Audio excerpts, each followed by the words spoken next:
आइए उदयपुर से ध्यानोदय क्षेत्र के चेयरमैन ओम प्रकाश गोदावत, आइए अपना वक्तव्य पेश कीजिए। ओम जी साहब पधारिए।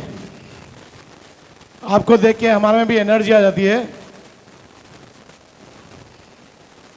पधारी साहब। सम्मानित मंच, गुरु माँ के चरणों में बारंबार वंदनामी करते हुए अपनी बात को प्रारंभ करूंगा। एक बार जोर से दोनों हाथ ऊपर उठाकर पूरा पंडाल जयकारों से गुंजायमान होना चाहिए। बोले राज संत गुरु माँ गणिनी आरिका सुप्रकाशमती माता जी की जयकारा, गुरु माँ का जयकारा, गुरु माँ का जयकारा, गुरु माँ का जयकारा, गुरु माँ का। आप सभी का बहुत बहुत आभार कि आपने गुरु माँ के जयकारे में दोनों हाथ ऊपर आकाश की ओर उठाकर प्रभु कामधेनु शांतिनाथ पर अपनी आवाज पहुंचाई है कि यह 44वां चातुर्मास बहुत ही ऊर्जा से और परिपूर्ण हो।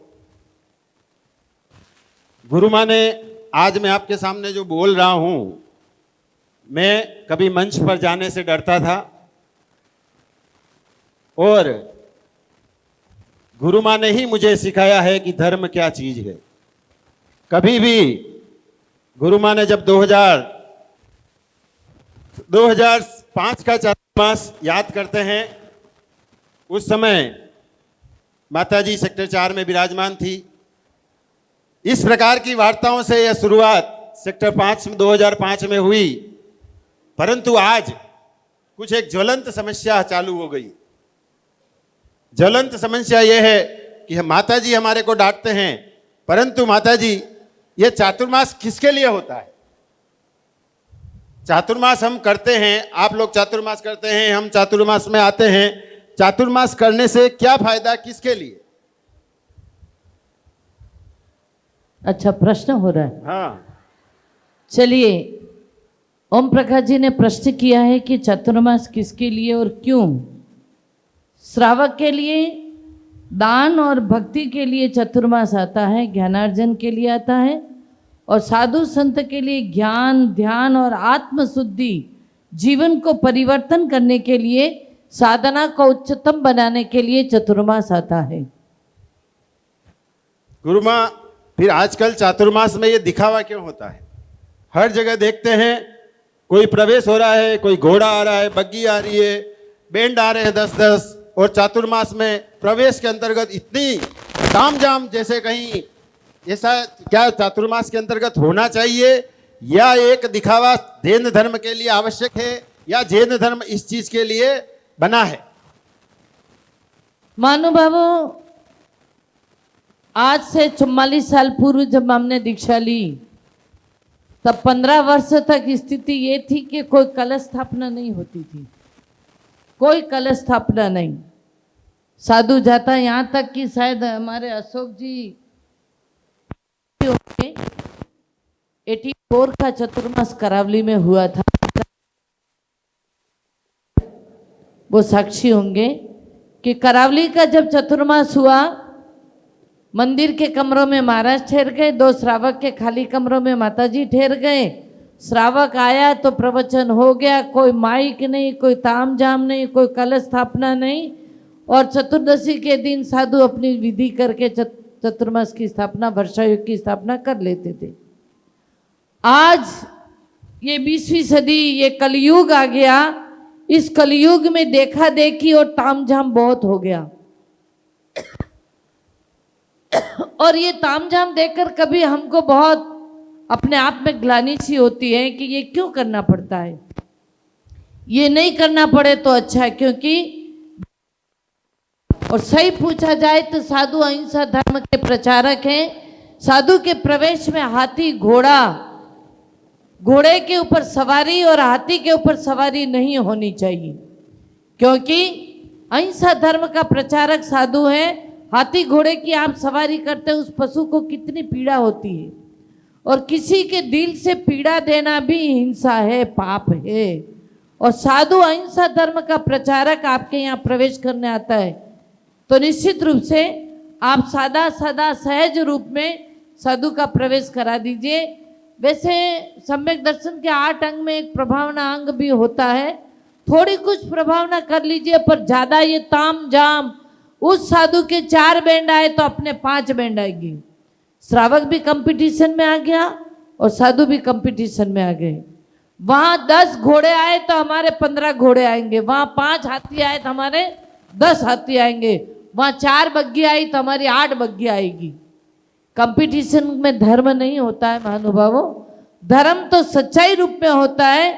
प्रवृत्ति से निवृत्ति की ओर जाने के लिए वर्षा योग आता है, न कि दिखावा के लिए। आज ये दिखावा इतना हो गया कि सच्चे अर्थ में धर्म गायब होता चला गया। इसीलिए धर्म का कोई इससे लेना देना नहीं कि आप 10 बग्गी बुला रहे, 5 बैंड बुला रहे, इससे धर्म का क्या संबंध है? कोई संबंध नहीं। इसीलिए कहते हैं श्रावक और साधु का एक मिलन है, 4 महीने का एक संगति है, एक परिचय है कि साधु से परिचित श्रावक होवे तो श्रावक धर्म का लाभ लेकर धर्म मार्ग पर चले, न कि कंपटीशन में चल करके धर्म की हानि पहुंचाए। माता जी, हमारा कोई ऐसा तात्पर्य नहीं था, एक छोटा सा श्रावक हूं मैं और आपसे ये प्रश्न किया, परंतु ये ज्वलंत समस्या सभी श्रावकों के मन में है क्या? आप लोगों के मन में है क्या? जिनके मन में यह ज्वलंत समस्या है वो अपना हाथ उठाइए कि हाँ, ये जो प्रवेश में तामझाम होता है, क्या अब इसके समर्थक हैं? नहीं है तो अपना हाथ उठाइए पूरा। जो समर्थक है वो अपना हाथ नहीं उठाएंगे, और जो नहीं समर्थक हैं कि प्रवेश में नहीं होना चाहिए, तो आप अपना हाथ उठाइए, क्योंकि गुरु मां ने आपको स्पष्टीकरण दिया है। साधु संत आपके नगर में आते हैं, आप भक्ति कीजिए। भक्ति के लिए एक ढोल ले आइए, ताकि ये प्रभावनांग होना चाहिए, पता चलना चाहिए साधु आ रहा है।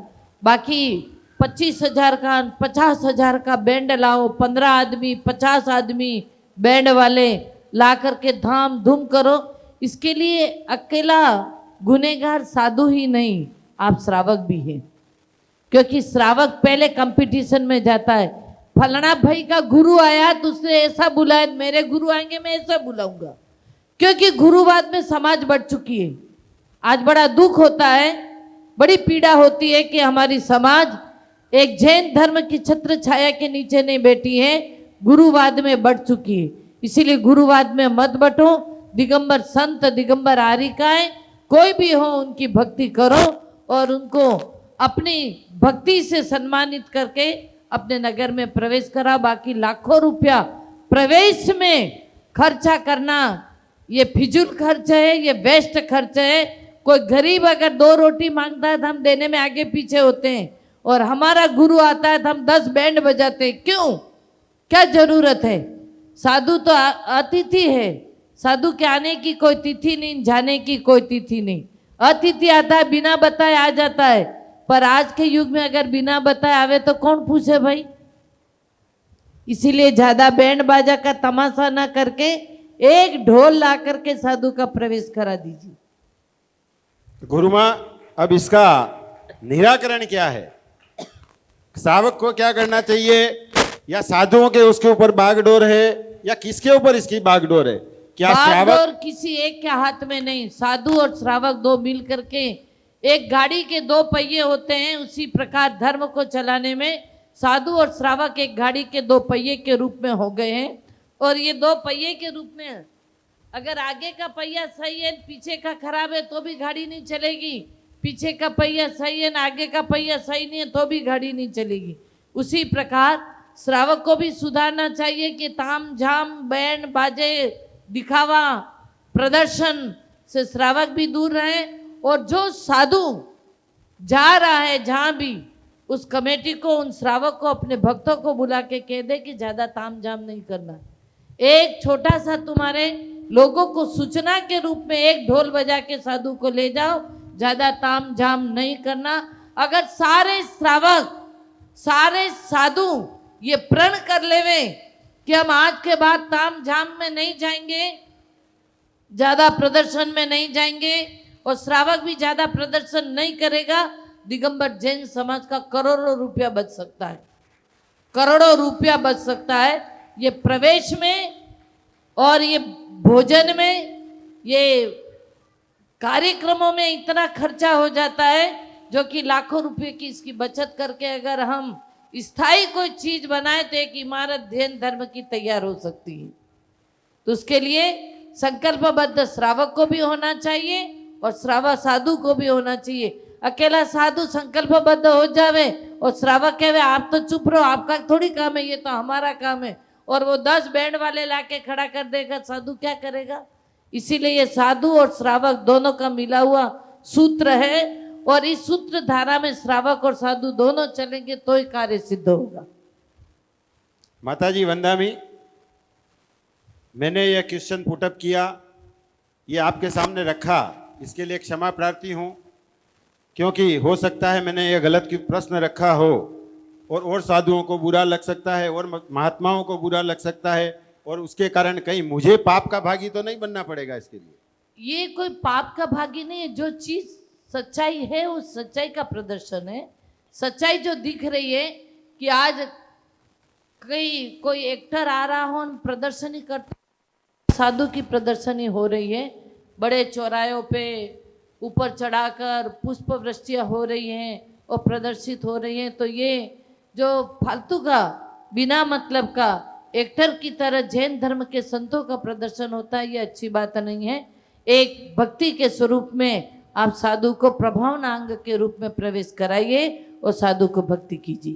बोले राज संत गुरु माँ गणिनी आर्यका सुप्रकाशमती माता जी की वंदामी। माता जी वंदामी, क्षमा प्रार्थी हूँ अगर मेरे से कोई अपनी बात रखने में कहीं गलती हुई हो तो आज गुरु पूर्णिमा के इस अवसर पर, क्योंकि आपका ही सिखाया हुआ एक श्रावक हूँ मैं, आपका ही सिखाया हुआ एक चेला हूँ, तो क्वेश्चन करना, प्रश्न करना, आपका जैसा हर समय प्रश्न मन में रहता है वैसा ही मेरे मन में ये ज्वलंत समस्या आई, और आज गुरु पूर्णिमा पे आपके सामने यह प्रश्न मैंने रखा, उसके लिए आपसे क्षमा प्रार्थी हूँ और मुझे क्षमा करें माता जी। वंदामी वंदामी वंदामी।